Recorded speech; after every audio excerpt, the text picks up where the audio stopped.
Assalamualaikum warahmatullahi wabarakatuh. Salam sejahtera bagi kita semua. Pada hari ini, kami dari kelompok D akan mempresentasikan materi Transforming Data Center atau topik 6 pada buku Building Modern Data Center. Adapun anggota kelompok kami, saya sendiri, Stefanus Lugas Prastowo, lalu ada Mas Arfan Effendi, dan Mas Willy Napitupulu.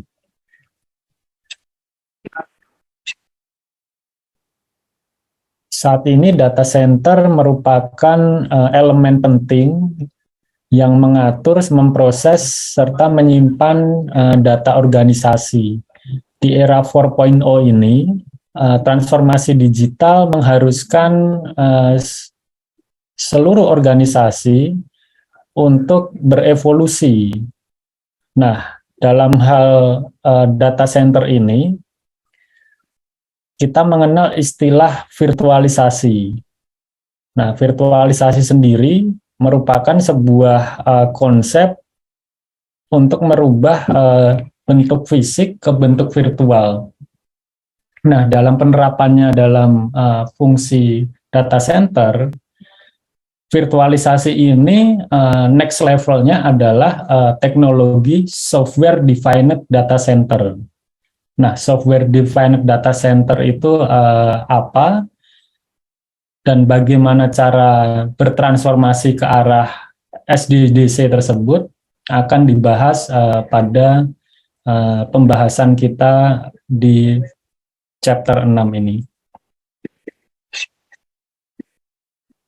Ini adalah garis besar gambaran topik yang akan didiskusikan oleh kelompok kami.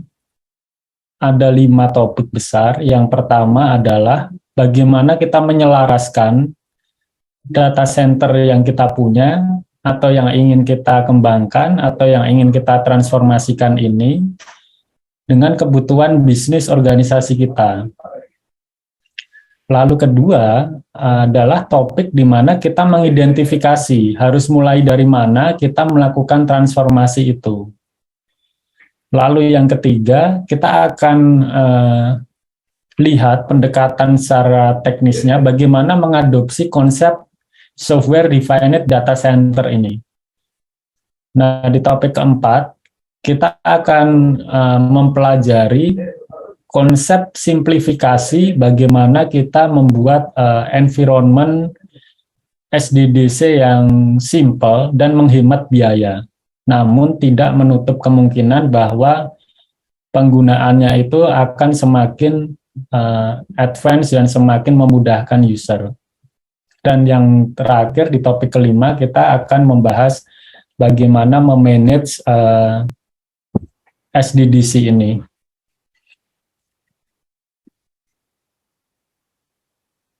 Mohon izin, saya akan membawakan topik yang pertama, bagaimana untuk menyelaraskan data center dengan kebutuhan bisnis. Langkah awal dalam transformasi data center itu sendiri harus dapat kita jabarkan. Sebelum kita masuk ke sisi teknis, kita harus tetapkan dulu apa tujuan yang ingin kita capai dari transformasi data center ini. Yang kedua, mengapa data center ini harus ditransformasi? Apakah ada efek-efek positif yang dapat diambil dengan adanya transformasi data center konvensional ke data center berbasis software ini nantinya? Lalu apa saja area yang ditransformasi?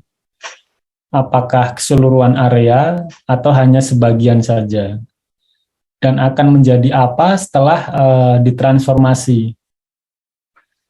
Nah, dan terakhir dan paling penting, bagaimana transformasi ini membawa manfaat yang lebih besar bagi organisasi. Karena pada dasarnya, data center ini adalah untuk menunjang bisnis, ya. Jadi yang utama adalah bagaimana membuat bisnis kita menjadi lebih baik, membawa keuntungan, membawa manfaat, dan juga dapat mendatangkan uang. Ini adalah kutipan dari James Green, kebetulan adalah pengarang buku Building a Modern Data Center ini sendiri. Apapun bentuk data center yang kita punya, fungsi utamanya adalah untuk menghasilkan uang dan keuntungan. Jadi perspektif ini yang harus kita bawa pertama kali saat ingin melakukan transformasi data center. Mungkin itu selanjutnya topik 2 akan dibawakan oleh Mas Arfan Effendi. Kami persilahkan Mas Arfan. Ya, baik. Terima kasih Mas Lugas. Untuk topik 2 ini saya akan membawakan where to address the long hanging fruit. Oke, bisa di next Mas slide-nya.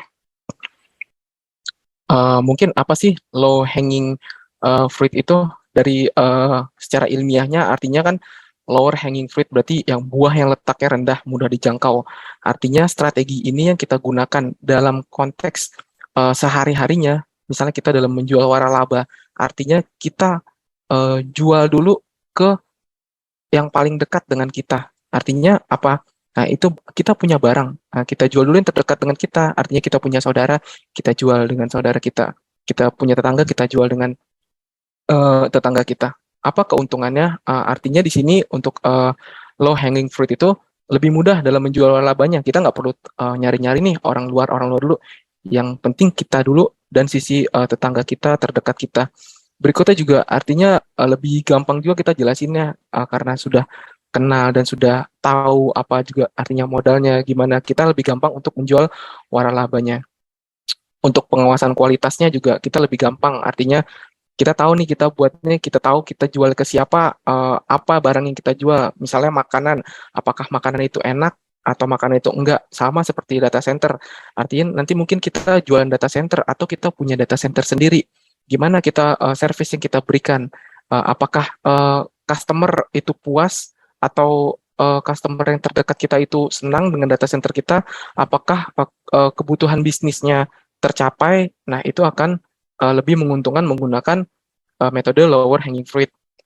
Berikutnya juga di sini dibilang untuk kalau dari sisi umum ya lebih mudah sukses, artinya ya karena kita udah punya menjual ke yang terdekat, bisa jadi yang terdekat ini juga bisa merekomendasikan ke sebelahnya lagi, merekomendasikan ke temannya, merekomendasikan ke saudara lagi. Artinya akan ada efek yang beruntun untuk kemungkinan efek beruntun untuk diketahui lebih jelas. Baik, untuk diimplementasi di data center sendiri, di James Green bilang where to address the low hanging fruit. Kita di sini ada tab-nya untuk low hanging fruit, atau di tengah antara business value, technical ability, dan antara extensibility, di mana kita harus memaksimalkan dari business value-nya yang apa yang kita mudah untuk kita implementasikan, dari sisi technical ability-nya apa yang paling mudah kita buat, yang kita kuasai materinya secara teknis, dan apa dari sisi extensibility-nya yang bisa kita capai dengan kita menggunakan low hanging fruit ini. Di sini bagaimana memulai rencanakan transformasi data center sendiri? Dari sisi technical ability kita gunakan dulu teknologi yang sudah familiar bagi pengelola data center. Jadi misalnya apa yang digunakan teknologinya? Misalnya kita memanfaatkan atau menguasai teknologi A, ya sudah kita manfaatkan dulu teknologi A sampai kita bagus, sampai running smooth. Nah, kedepannya apabila kita akan implementasikan ke next step lagi, kita udah tahu basicnya, kita udah ada lah, kaki kita udah tegap untuk berdiri di situ. Berikutnya di sini business value disesuaikan juga dengan core bisnis perusahaannya. Artinya misalnya kalau misalnya perusahaan web, ya artinya kita pakai software-software atau infrastruktur yang sesuai dengan peruntukannya. Jangan menggunakan yang advance dulu. Jadi artinya menggunakan yang lebih gampang dulu. Berikutnya juga apa juga dampaknya bagi apa yang kita implementasikan di low hanging fruit ini. Jadi satu area yang ditransformasikan itu sudah harus berdampak positif bagi area lainnya. Jadi misalnya kita implementasikan dari sisi A, nah dari sisi B itu ikut ke bawah juga ada untuk impact yang bagusnya. Mungkin bisa next Mas. Nah, di sini sebenarnya ada 6 poin manfaat pada setiap area transformasinya. Di sini ada di slide pertama ada 4 slide begitu. Dari sisi testing development atau environment, berikutnya ada branch office, berikutnya ada big data dan disaster recovery. Mungkin di sini akan saya bahas satu persatu. Untuk testing development ini apa sih keuntungan kita implementasikan pada area transformasi ini? Dari sisi testing atau development sendiri, ini ada 2 poin, yaitu software defined network dan software defined storage untuk yang kita implementasikan. Apa keuntungan dari sini? Artinya kita implementasikan SDS, software defined storage. Itu secara nggak langsung mempermudahkan kita untuk proses menduplikasikan atau backup data, terus apa yang kita gunakan secara storage ya. Artinya kalau misalnya di tradisional kita mungkin masih menggunakan 10 hard disk dengan masing-masing, artinya 10 hard disk untuk satu PC atau 20 hard disk untuk satu PC. Nah, ini sebenarnya kan over budgeting ya, dan over capacity juga, artinya ini nggak efektif. Mungkin dengan kita menggunakan software defined storage ini, artinya kita bisa mengalokasikan storage ini sesuai peruntukannya. Artinya misalnya satu server ternyata butuh 50 giga aja. Ya udah kita alokasikan 50 giga. Next-nya butuh 50 giga lagi, tinggal kita tambahkan 50 giga dengan bentuk virtual. Artinya nggak harus kita tambahkan dari sisi fisikalnya. Nah, itu lebih menguntungkan dari sisi testing atau development. Dari sisi development juga, ini lebih berjalan lebih cepat ya. Artinya kita running di layer virtual. Jadi itu lebih gampang juga dibanding kita running di layar fisikal. Ada juga keuntungan dari software defined network ini, dari sisi testing dan development ini lebih gampang juga, berbeda antara kita punya segmen production dengan segmen testing. Artinya nanti itu bisa kita bedakan ketika kita harus testing di segmen test atau development, segmen production ini nggak keganggu. Atau sebaliknya, ketika testing atau dev ini mau kita implementasikan ke production, artinya ini bisa kita sinergikan menggunakan dari sisi software defined network tersebut. Di sini juga disebutkan dari sisi software defined network ini, kita bisa meminimalisasi effort kita, human error, kesalahan dari proses humanity sendiri, karena kita mengandalkan software defined network. Baik, berikutnya Mas. Di sini ada branch office, masih di slide tadi. Branch office ini artinya apa yang kita manfaatkan dari branch office sendiri. Di sini ada 3 poin, SDC, software defined computing, berikutnya ada software defined network, dan ada software defined storage. Artinya di sini dari sisi SDC sendiri dapat mempermudah memanage kegiatan komputisasi dibandingkan harus menginvestasi server fisik di tiap-tiap kantor cabang. Seperti kayak kita misalnya implementasikan 10 orang dengan 10 PC di satu branch office dengan 10 physical interface. Artinya mungkin 1, 2, 3 orang ini emang butuh high spec. Artinya apabila kita beli semuanya high spec, artinya sisanya ini dari 7 orang tadi over budgeting ya. Nah, artinya di sini kita tidak menggunakan sesuai peruntukannya. Beda dengan SDC ketika SDC kita implementasikan di remote atau branch office, ketika 1, 2, 3 orang tadi membutuhkan spek yang besar, kita katakan ya artinya kita bisa mengalokasikan dia sesuai kebutuhannya. Beda dengan misalnya admin yang hanya butuh komputernya biasa aja. Artinya kita tidak harus membeli 10 dengan spek yang sama dengan minimal, atau 10 spek yang sama dengan spek maksimal. Jadi lebih efisiensi. Berikutnya juga ada software defined network. Ini sama seperti sebelumnya, dari sisi memungkinkan pembangunan branch office ini lebih cepat dan lebih efisien ya, karena taruhlah kita udah punya 5 atau 10 branch office, kita mau implementasikan lagi yang office yang berikutnya. Artinya kita udah punya fondasi nih yang bagus di sisi network kita.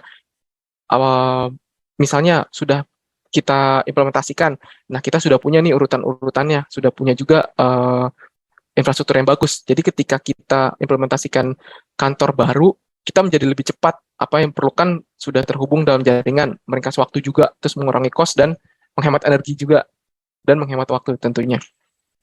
Berikutnya dari software defined storage sendiri, ini udah jelas ya karena kita menggunakan SDC dan SDN, artinya apabila SDS-nya pun kita gunakan storage-nya kita gunakan SDS, ini penyimpanan antara di local storage itu jadi lebih cepat ya, karena dia nggak harus keluar lewat fisikal, jadi dia masih di logical yang sama, tapi dia hanya memecah di virtualnya aja, jadi lebih cepat, lebih pertukaran data lebih cepat, untuk kita akses juga lebih cepat, dan availability-nya juga bisa lebih cepat. Ketika satu orang butuh tambahan storage, kita tinggal tambahin aja dari sisi logical, nggak harus kita tambahin dari sisi physical, begitu. Juga memudahkan kita kontrolnya aja, karena ada satu controller, nah ini kita kontrol di satu sisi aja, nggak harus kita manage satu-satu lagi. Berikutnya ada big data. Dari sisi big data sendiri, ini apa sih yang dimanfaatnya dari big data sendiri? Di sini ada SDC, di sini dikatakan mengubah proses komputisasi menjadi lebih agile, lebih cepat ya, lebih lincah lah dari sisi big data, karena semua proses big data itu kan artinya membutuhkan komputer yang ngeproses ya. Kan kita kalau dari sisi big data ini nggak mungkin kita human memproses big data sendiri, karena banyak ininya lah apa plus minusnya, artinya kalau kita proses ini lebih banyak lebih kurangnya untuk big data sendiri. Nah, di sini digunakan SDC, dibilang di sini dapat mengubah proses komputasi menjadi lebih agile. Berikutnya dari sisi SDS-nya sendiri, storage-nya sendiri juga sangat kritikal ya, karena big data ini berhubungan dengan data yang kita proses, artinya semua yang kita proses itu diproses, disimpan menggunakan storage. Di sini dibilang sangat kritikal dalam pengembangannya, mengingat skala data yang akan digunakan semakin besar ya, ini kayak snowball, artinya mungkin saat hari ini kita proses 10, mungkin next-nya kita proses 100, artinya semakin besar storage yang kita butuhkan pun semakin besar. Ketika kita menggunakan physical storage, mungkin 1-2 bulan kita masih kuat nambah ya, tapi mungkin lebih di atasnya lagi udah agak susah untuk kita nambah. Nah, ketika kita gunakan SDS ini lebih mudah untuk kita manage secara logicalnya. Berikutnya juga software defined network ini meningkatkan aspek security dari big data sendiri ya, di mana ketika kita proses big data ini dari sisi network lebih secure, lebih configurable juga, kita banyak juga skema-skema yang bisa kita gunakan. Di sini bilang aspek security dari big data mendeploy fitur policy based access juga. Dari sisi disaster recovery, apa sih yang kita dapatkan manfaatnya dari transformasi ini? Di sini dibilang SDC memungkinkan pembuatan komponen tertentu dari lingkungan DR secara fleksibel hanya jika terjadi bencana yang sebenarnya. Jadi nggak perlu nih kita punya server production 10 CPU dengan spek yang lebih bagus. Artinya kalau kembali ke konsepnya, DR itu kan artinya menduplikasi apa yang ada di disaster recovery ya. Disaster recovery itu adalah menduplikasi apa yang ada di production. Nah, kita nggak perlu nih menduplikasi 100% ke production. Artinya kita bisa juga membuat komponennya dari sisi defined computing aja. Berikutnya di sini untuk transformasi dari sisi disaster recovery, berikutnya adalah juga software defined network. Di sini dikatakan dapat digunakan untuk membuat infrastruktur jaringan DR secara terprogram on the fly. Jadi ketika kita ada change plan, bisa kita ganti on the fly aja. Nggak harus datang ke DR-nya, nggak harus kita onsite ke DR-nya. Oke, next slide-nya. Berikutnya, poin kelima dan poin keenam adalah server virtualization dan virtual desktop infrastruktur. Di mana di server virtualization ini, dua komponen yang dapat kita transformasikan adalah SDS dan SDN, di mana SDS sendiri ini mampu meningkatkan performa dan efisiensi orkestrasi dalam mengurangi kebutuhan terhadap ruang fisik. Jadi ketika udah kita implementasikan server virtualization dari sisi storage-nya, ini balik lagi ya ke konsep utamanya. Kita menggunakan konsep logical. Jadi ketika kita balik lagi butuh banyak storage, nah kita tinggal nambahin dari sisi logicalnya aja, kita nggak perlu tambahin physical. Nah, ini juga dibilang di sini ruang fisiknya, ketika kita harus nambah 10 disk, ya artinya kita harus nambah 10 slot. Nah, beda dengan ketika kita harus nambah logical, kita nambah sedikit-sedikit aja, nah itu kita tambahkan dari sisi logicalnya aja. berikutnya dari sisi DeFi network-nya sendiri, ini bisa kita masukkan ke dalam domain yang sama ya, untuk artinya kita bisa masukkan di domain yang sama. Terus kita juga di sini dibilang memberikan kemudahan dalam layanan keamanan seperti deploy IPS, IDS, firewall, routing, dan yang terdistribusi. Next ada virtual desktop infrastruktur. Apa yang bisa didapatkan manfaat ketika kita melakukan transformasi pada virtual device infrastruktur. Ini sebenarnya paling istilahnya ini kan virtual ketemu virtual ya. Apa yang kita gunakan virtual artinya kita gunakan lagi logical gitu ya. Dari sisi VDI ini pengertiannya sendiri adalah teknologi yang memanfaatkan penggunaan virtual machine untuk menyediakan dan mengelola desktop secara virtual. Nah, apa yang bisa kita implementasikan? Ada software defined computing dan software defined storage. Ketika defined computingnya ini kita implementasikan, di sini disebutkan memungkinkan untuk menggantikan desktop fisik ke virtual desktop dalam Elastic VDI Farm. Jadi ketika balik lagi ke konsep awalnya, butuh 10 PC yang ada di satu branch seperti tadi ya, 10 PC yang ada di branch. Nah, ketika kita implementasikan fisik, artinya kita harus membeli 10 virtual.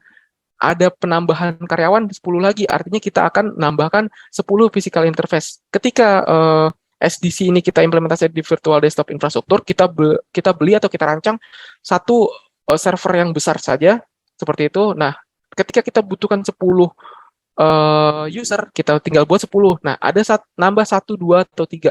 Kita tinggal tambahkan sesuai kebutuhan aja, nggak harus kita beli secara server fisikalnya. Dan dibilang di sini juga defense software-nya meningkatkan performa storage dan mengurangi waktu booting dari loading aplikasi. Nah, ini karena dia sudah dalam satu logical, dia nggak perlu lagi booting secara manual, booting dari CPU-nya ke storage-nya itu secara fisik nggak butuh sinkron, nah di satu logical yang sama aja. Mungkin itu adalah 6 komponen yang dapat manfaatnya dari setiap area transformasi. Bisa langsung di slide berikutnya dengan Mas Lugas kembali. Terima kasih. Baik, untuk topik 3, kita akan membahas bagaimana mengadopsi software defined data center. Nah, langkah-langkah yang disajikan pada buku ini, bagaimana cara mengadopsi SDDC ini. Yang pertama, kita ketahui bahwa SDDC ini terdiri dari 3 komponen utama yang seperti dijelaskan sebelumnya di topik 2, bahwa ada SDC, Software Defined Compute, SDS, Software Defined Storage, dan SDN, Software Defined Networking. Yang pertama, dari segi penentuan SDC sendiri, SDC adalah fungsi komputasi yang dapat diakses melalui layanan virtual. Di sini kita tentukan dulu untuk pilihannya, SDC ini kita akan tempatkan di cloud atau on-premise.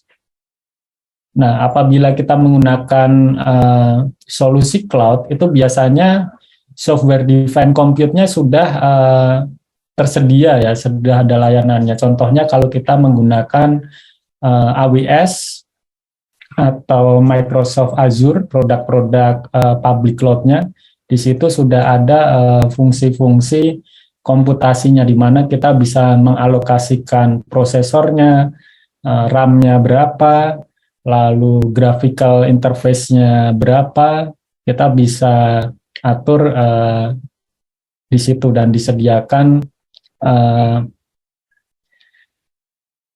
customisasinya oleh public cloud provider tersebut. Nah, kalau on-premise sendiri artinya kita harus sediakan sendiri environment-nya, lalu kita juga harus punya server fisiknya yang ditempatkan mungkin di organisasi kita untuk menampung SDC-nya itu sendiri. Lalu setelah kita menentukan platform utamanya, kita juga harus menentukan platform virtualisasinya, antara virtualisasi dengan mesin atau VM, atau menggunakan platform kontainer, di mana kontainer ini biasanya berbasis operating system. Nah, setelah kita tentukan antara VM dan kontainer yang tidak menutup kemungkinan juga akan digunakan dua-duanya, bagi sebagian organisasi akan tidak hanya memilih salah satu tapi akan menggunakan dua-duanya. Nanti kita juga akan menentukan penggunaannya apakah lebih ke hypervisor atau menggunakan operating system base yang akan menjadi sarana virtualisasi baik di VM ataupun kontainer itu sendiri. Yang kedua adalah SDS atau Software Defined Storage. SDS sendiri secara pengertian adalah komputasi penyimpanan atau storage yang berbasis perangkat lunak, di mana pembuatan dan manajemennya terlepas dari keterikatan terhadap perangkat keras tertentu. Jadi tidak terikat dengan merek-merek storage tertentu. Nah, untuk mengadopsi SDS ini, yang pertama yang harus dilakukan adalah kita tentukan tujuan yang ingin dicapai organisasi. Nah, apakah ingin memperbesar storage-nya, hanya menambah kapasitas, atau ingin mengejar automasi pengelolaan storage-nya, atau mengejar fitur non-disruptive upgrade. Nah, fitur non-disruptive upgrade ini merupakan fitur di mana pengguna bisa melakukan maintenance apabila terjadi kerusakan atau penggantian pada storage-nya, bisa dilakukan hot swap ya, jadi bisa dicabut pasang tanpa mengganggu sistem yang sedang berjalan.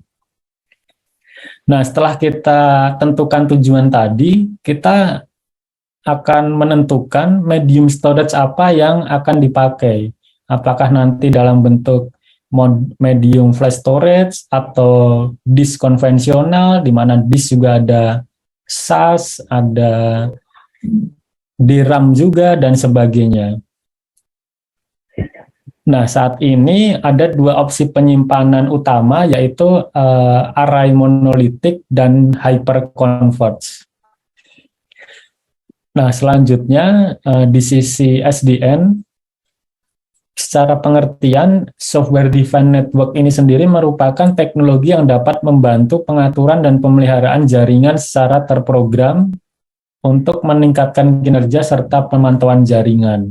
Nah, di SDN sendiri kita bisa mengatur parameter seperti firewall, intrusion prevention detection, IDS, lalu juga ada fungsi router dan fungsi switching yang dapat kita aplikasikan pada software defined networking ini secara terpusat. Jadi kita bisa mengatur konfigurasi network kita, misalnya tadi contohnya ke kantor-kantor cabang. Apabila konfigurasinya seragam, kita hanya perlu deploy, kita buat satu kali, lalu kita deploy ke misalnya ke 10 kantor cabang. Nah, langkah pertama yang selalu kita tentukan itu tujuannya ya, tujuannya apakah ingin meningkatkan security atau mengenable application elasticity yang komplit, seperti yang tadi diumpamakan instalasi jaringan pada kantor-kantor cabang. Nah, untuk topik 4 akan dibawakan oleh rekan kami, Mas Willy. Monggo, Mas Willy. Ya, terima kasih, Zed. Oke, untuk topik 4 ini kita akan membahas simplification. Sifatnya itu penyederhanaan. Halo, boleh tolong dilihat? Ya, simplification itu apa? Simplification itu adalah kegiatan penyederhanaan yang sekarang kita bahas ini adalah transforming data center ya, lebih tepatnya ya. Jadi ini itu lebih mengarah ke bagaimana kita memanage biaya cost dan meminimalisir semua kebutuhan ataupun biaya-biaya dalam IT infrastruktur tersebut. Nah, ini juga membantu dalam penyederhanaan terhadap proses data yang ada di data center, seperti infrastruktur, storage, switch, ataupun yang lain-lain. Nah, kebanyakan perusahaan sekarang itu sedang menerapkan kegiatan simplification ini. Next one.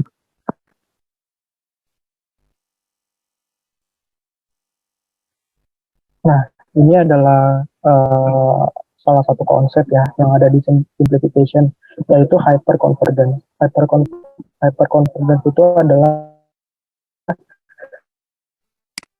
uh,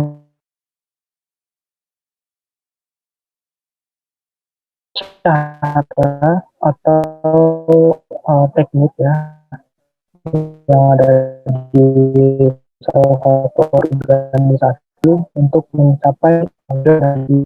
Nah, di gambar ini kita mendapatkan 3 konsep ya. Dulu itu mereka masih menggunakan tradisional.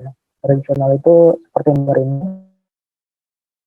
antara terus seperti server, network switch, fiber, dan juga storage, mereka masih tidak dikombin ya gitu ya, maksudnya masih terpisah. Nah, ini kan akan membuat proses bisnis tersebut akan sedikit lambat ya, dikarenakan uh, kalau misalkan satu infra yang bermasalah, nah itu kan mereka untuk ngefixinya atau remediasinya itu cukup sulit, dan mereka juga harus ngecek satu switch, fiber, storage, server, di mana kondisi mereka itu terpisah semua. Nah, untuk ini kita melihat sudah mulai efisien ya, sudah efisien, tapi tidak sepenuhnya efisien juga.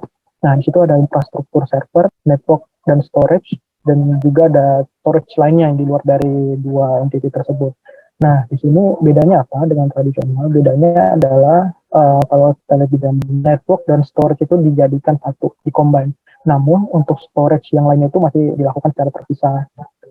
Nah, untuk selanjutnya itu ini adalah teknik yang sekarang banyak mostly ya, maksudnya kebanyakan perusahaan yang sudah menggunakannya, yaitu hyperconvergence.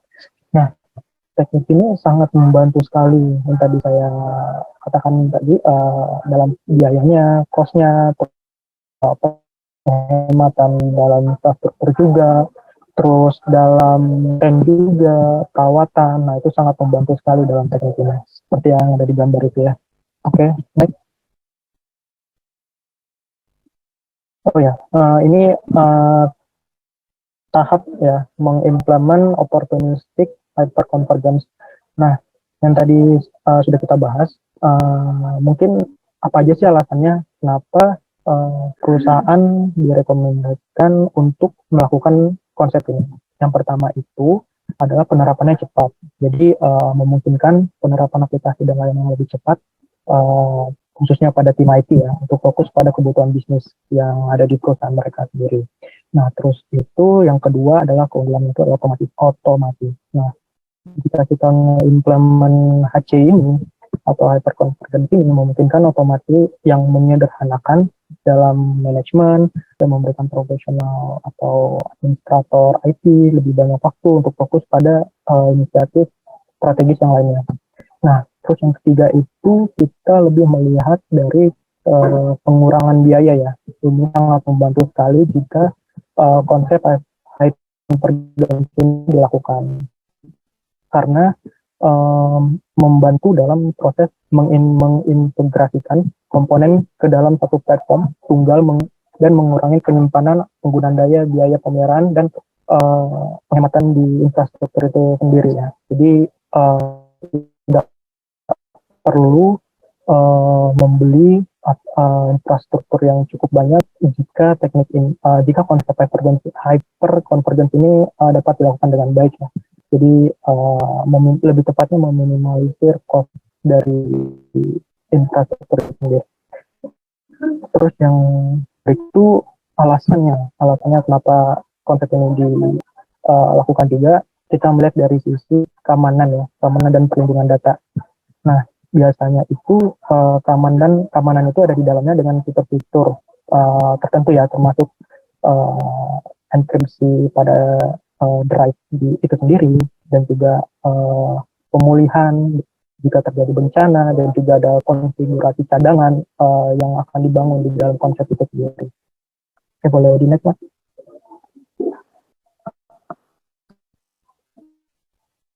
Nah, ini ada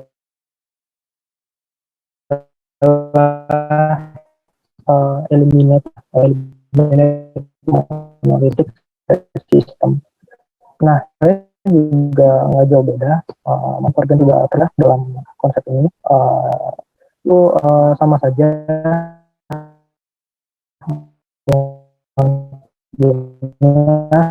penggabungan antara infrastruktur,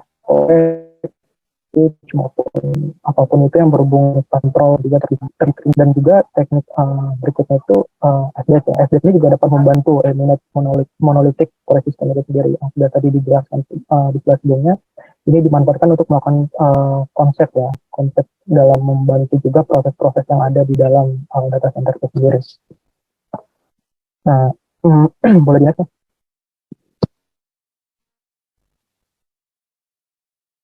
Oke, topik 5 ya. Topik 5 ini kita sudah masuk ke manajemen. Boleh dilihat? Oke, manajemen. Jadi, setiap data center itu diperlukan untuk memanage ya. Memanage-nya itu bagaimana dan apa saja yang dibutuhkan gitu ya. Hari ini kita akan membahas terkait dengan data center, yaitu tech management dan juga computer. Boleh tolong dilihat?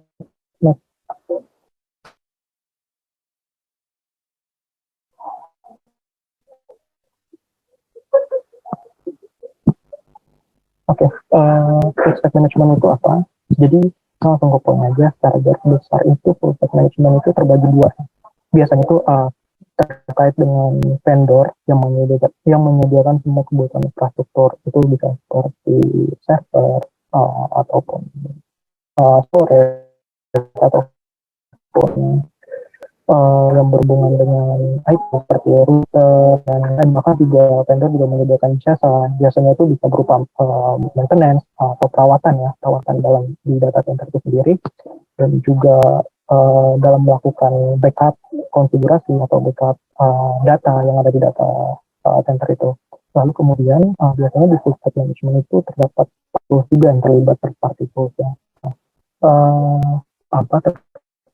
Tools ini untuk membantu dalam proses yang tadi dalam proses maintain terus memelihara data center itu sendiri atau infrastruktur itu, dan juga membackup jika terjadi satu puncaknya elastis jadi ataupun lain-lain. Boleh tolong tidak?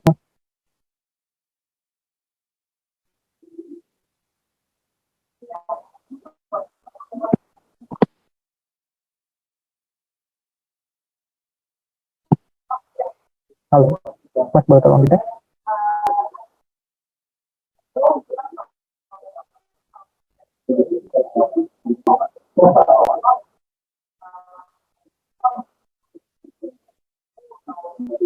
Boleh tolong ini, Mas Lugas?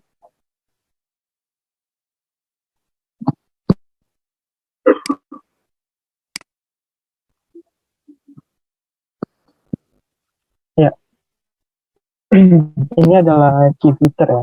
Nah, biasanya di full stack management itu terus ya harus menyediakan atau setidaknya menerapkan tiga poin tertentu ya, seperti yang ada di slide ini. Yang pertama itu ada automation, kedua ada orchestration, dan ketiga adalah self provisioning. Nah, automation ini untuk apa dan mengapa diimplementasi? Nah, ini dikarenakan untuk era sekarang ini dalam proses bisnis ya, seperti e-commerce atau ya yang lain-lain seperti banking atau apa. Nah, mereka kan butuh kecepatan dan akurasi ya, atau juga mereka punya target bisnis tertentu yang dimana itu juga akan berimpact terhadap data center mereka itu sendiri. Nah, maka automation ini dapat membantu proses kinerja pada data center mereka itu untuk ya itu tadi untuk efektif dan lebih efisien dan ya meningkatkan proses bisnis mereka juga. Nah, yang kedua itu adalah orchestration ya. Orchestration itu apa? Orchestration itu adalah inti dari otomasi itu, yang dimana proses otomasi itu diatur oleh administrator atau privilege yang paling tinggi itu ya. Nah, itu seperti yang kita lihat di gambar di bawah yang tengah itu ya. Nah, itu kalau kita perbesar, itu adalah contoh dari orchestration itu sendiri. Nah, seperti misalkan create create Active Directory user. Nah, biasanya kan ada user yang ingin mendaftar jadi admin atau jadi ya bagian dari perusahaan itu sendiri. Nah, di orkestra ini membantu untuk proses pendaftaran tersebut. Jadi tidak perlu melakukan manual, namun sudah dilakukan oleh automation itu sendiri. Nah, itu contohnya seperti create Active Directory user itu, terus seperti print physical access badge. Nah, itu biasanya jika automation ini membantu misalkan ada karyawan atau user-user yang ingin melakukan print dokumen atau apa, nah itu dapat dilakukan automation itu sendiri. Nah juga dapat melakukan pembaruan ya. Jadi misalkan ada informasi user yang baru terdaftar di data center atau transformasi data center yang baru gitu ya. Nah automation ini dapat melakukan pembaruan secara otomatis seperti nama, umur, segala macam yang ada di user itu sendiri. Nah, yang ketiga itu adalah self provisioning. Provisioning ini adalah dia melibatkan user untuk menyediakan resource atau kebutuhan data yang harus disediakan oleh data center modern itu sendiri, di mana user itu dapat membuat sendiri sumber atau resource yang dibutuhkan sendiri dan mengembalikannya apabila mereka rasa itu sudah cukup. Jadi misalkan user yang sudah mempunyai atau user yang sudah memiliki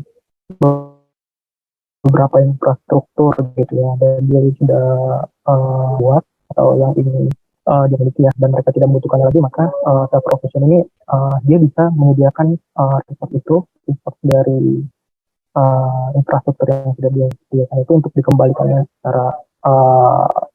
secara dia sendiri. Oke, boleh dilihat.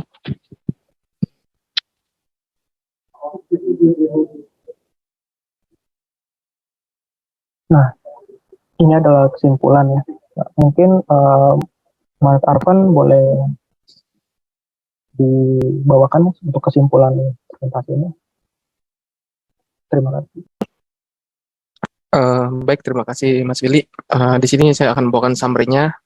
Di antaranya adalah salah satu, untuk mencapai transforming data center ini menjadi data center modern, ada beberapa hal yang harus kita integrasikan antara infrastruktur. Poin berikutnya adalah tujuan dari transforming data center ini menurut James Green adalah tetap pada konsep awalnya, itu data center mendapatkan uang dan keuntungan. Jadi gimana kita mendapatkan uang keuntungan tapi tetap customer atau usernya itu tetap puas, tetap bisa digunakan, tetap bisa operasional, berjalan dengan lancar. Berikutnya juga ada identifikasi dari hal yang paling mudah. Ini seperti tadi pakai konsep low freight mode itu ya. Identifikasi dari hal yang paling mudah terlebih dahulu. Jadi apa yang mau kita implementasikan, kita pakai yang paling kita kuasai dulu, baru berikutnya apabila nanti ada enhance berikutnya, kita bisa implementasikan. Tapi dengan catatan fondasi kita sudah kuat. Kita harus menyimbangkan aspek bisnis value, kemampuan teknikal, dan extensibility kita sendiri. Poin berikutnya adalah SDDC adalah suatu metode untuk tercapainya data center berbentuk software defined, di mana sebuah kegiatan termonitor oleh software. Untuk mencapai SDDC tersebut, ada beberapa hal tadi yang harus kita integrasikan, antara lain adalah SDC atau Software Defined Computing, SDN, Software Defined Network, dan SDS, Software Defined Storage. Ini kita harus integrasikan untuk mencapai SDDC tersebut. Berikutnya, poin simplification adalah suatu metode agar apa yang kita kerjakan menjadi lebih sederhana. Metode untuk mensimplifikasikan.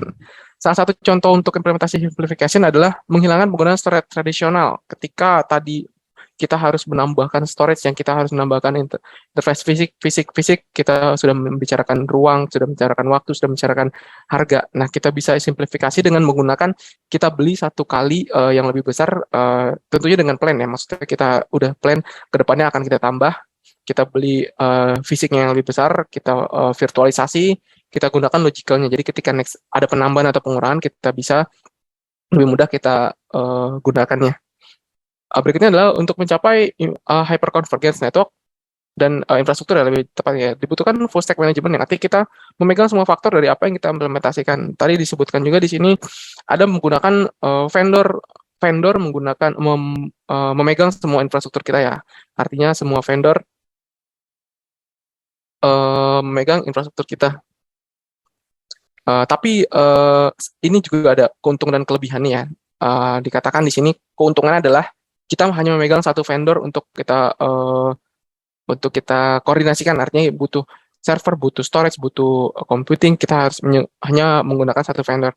Tapi kerugiannya adalah di mana ketika ini menjadi vendor lock, artinya ketika kita nggak berhubungan baik sama vendornya atau ada kesalahpahaman atau vendor ini menyimpan rahasia atau artinya nggak terbuka ya. Nah ini kita akan nge-lock terhadap vendor itu ketika kita mau implementasikan. Kita akan ganti vendor, mungkin akan sulit untuk pindah tangannya ya.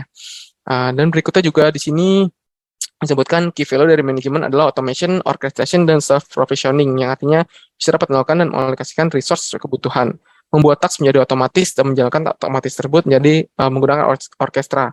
Jadi pekerjaan tadi kita otomatisasikan, otomatisasinya itu akan dijalankan oleh orkestrator, dan kalau misalnya user mau menggunakan, dia bisa menggunakan self-provisioning, artinya dia bisa menggunakan sendiri, bisa menggunakan resource-nya dia sendiri, bisa mengembalikan resource sendiri sesuai kebutuhannya. Baik, begitu tugas dari presentasi dari kami. Saya kembalikan ke Mas Lugas. Silakan Mas Lugas untuk penutupan.